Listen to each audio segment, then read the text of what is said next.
Sobrang wild ng ending sa Game 1 ng Ginebra at Rain o Shine. Nabukulan pa sa game si Scottie Thompson. Galit na si Coach Yeng Giao. Napapashimi na ito si Jalen Johnson. Grabe nga itong pinakita ni Johnson sa 4th quarter. Sumunod-sunod ng 3-point shot. Grabing effort ang pinakita ng Ross sa crunch time. Panalo agad sa Game 1. So ito na nga ang semifinals matchup ng Barangay Ginebra at Rain o Shine Elasto Painters. Napakagandang matchup nga nito sa pagitan ng nag-iisang SMC team sa semifinals at isang independent team. Nakuha nga ni Gian Mamuyak ang opening basket sa pagsisimula ng opening frame sa kanyang naging jumper sa loob ng paint, pero hindi nga nagtagal ay sumagot nga ng 200 slam dunk si Japet Aguilar mula sa naging magandang assist ni Scottie Thompson. Though naging mainit nga kagad itong opensa ni Gian Mamuyak at Jalen Johnson. Napapasayaw na nga itong si Johnson matapos sa kanyang layup sa ilalim. Kumana nga kagad ng 8 early points itong si Johnson, habang si Mamuyak naman nga ay nakapagtala ng 6 points. Dahil nga dyan ay nakapag-generate nga ng run ng Rain o Shine sa midway mark, kung saan umabot na nga sa double digit ang kanilang kalamangan matapos ang basket sa loob ng paint ni Johnson. Ramdam na ramdam nga this quarter itong kakulangan sa bigs ng Gene Kings. Wala nga kahirap-hirap na nakakapuntos itong import ng Ross sa loob ng paint. Step up na din nga sa late minutes sa opensa ng Ross itong si Adrian Nocom na nagkaroon ng 6 straight points. Magtatapos nga ang first frame na lamang ng 9 points ang Rain o Shine, 26-17. Second quarter ay naging in control pa rin nga ang Rain o Shine sa first few minutes. Hirap na hirap nga makapag-generate ng run itong Barangay Ginebra dahil lagi nga may counter ang Ross sa kanilang mga baskets. Umabot na nga sa 13 points itong kalamangan ng Ross sa Ginebra. Nagkaroon naman nga ng pamatay sunog na 4-point shot itong si Justin Brownlee, kung saan nakapagbigay nga ng spark sa kanilang opensa. Nagkaroon nga ng big run ng Barangay Ginebra sa midway mark. Baba na lang nga sa isang puntos ang kalamangan ng Rain o Shine matapos ang big 4-point shot ni Jeremiah Gray. Take over na nga si Gray sa opensa ng Ginebra, kung saan tuloy na nga nakuha ng Gene Kings ang kalamangan matapos ang kanyang naging elbow jumper. Galit na nga itong si Coach Yeng Giao sa kanyang mga players dahil hirap na hirap nga sila makahanap ng basket. Nagkaroon pa ng 6-0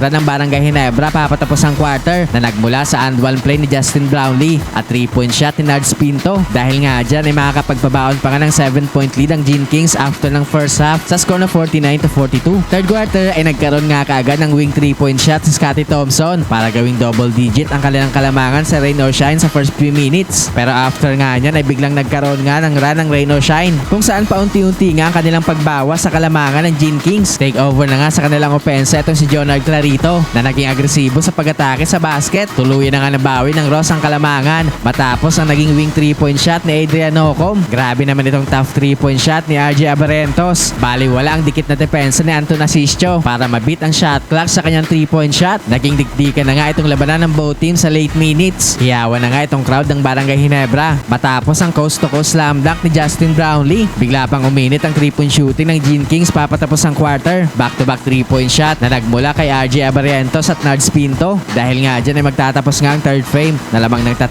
puntos ang Barangay Ginebra, 77-74. Fourth and final quarter ay nagkaroon nga ng big run ng Barangay Ginebra sa early minutes. 10 to nothing start para magkaroon ng 10-point lead sa Rain o Shine. But again, nagkaroon nga kaagad ng counter itong Rain o Shine. Patuloy nga itong mainit na opensa ni Jonard Clarito na nakaka 20 points na so far this game. Bigla pang uminit ang 3-point shooting ni Jalen Johnson sa midway mark na nagkaroon ng 3 straight 3-pointers. Tuluyan na nga nakuha ng Ross ang kalamangan matapos ang naging layup ni Mamuyak. Naging dikdikan na nga ulit ang labanan ng both teams down the stretch. Palitan na nga dyan ng big baskets ng dalawang kupunan. Big 3-point shot para kay RJ Abarento sa 2-minute mark, pero grabe nga itong sagot ni Jalen Johnson. Sumagot ng 4-point shot. Lamang na nga ng 4 na puntos itong Rain o Shine matapos ang 3-point shot ni Clarito with under 2 minutes. After nga niyan ay nagkaroon pa ng basket si Gian Mamuyak para extend sa 6 points ang kanilang kalamangan. Nabukulan pa sa game itong si Scottie Thompson matapos masipa ni Jonard Clarito. Pero with 20 seconds remaining nga ay nagkaroon nga ng big 4-point shot si Scottie Thompson para ibaba sa 2